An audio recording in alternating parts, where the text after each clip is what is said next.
Cet ultime conseil fédéral de la Fédération congolaise de handball, qui a fait le bilan du mandat du bureau exécutif sortant, a reçu le quitus des conseillers fédéraux. Malgré les écueils dus aux difficultés financières et les mésententes entre certains dirigeants du handball, les regards des férus de ce sport sont désormais dirigés vers la prochaine Assemblée générale élective de décembre prochain. Et vous avez vu qu'avec laquelle manière les gens ont adopté, avec le quitus que nous avons obtenu de notre commissaire aux comptes. Donc, s'il n'y avait pas le secrétaire général qui s'était excusé, on doit être tous les 49 là présents aujourd'hui. C'est pour dire qu'on privilégie le handball et le débat était clarifiant. On peut se rentrer à la fin, on s'est compris. Voilà l'essentiel. Le chemin s'est déjà balisé pour ceux qui ont les ambitions pour le 19 décembre 2020.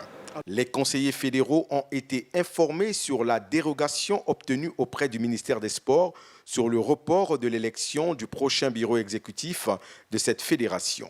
La démission de l'ancien premier vice-président ainsi que la sanction du secrétaire général du bureau exécutif sortant. Le président a rappelé que la présente session du Conseil se tient 4 ans après la session fédérale inaugurale. Pour la gouverne des conseillers, le président leur a communiqué la date de l'Assemblée générale élective fixée au 19 décembre 2020, la suspension effective de M. Keïta Itoa Victor, ancien secrétaire général de la FECO. La démission de M. Nzota César au poste de premier vice-président de la FECO.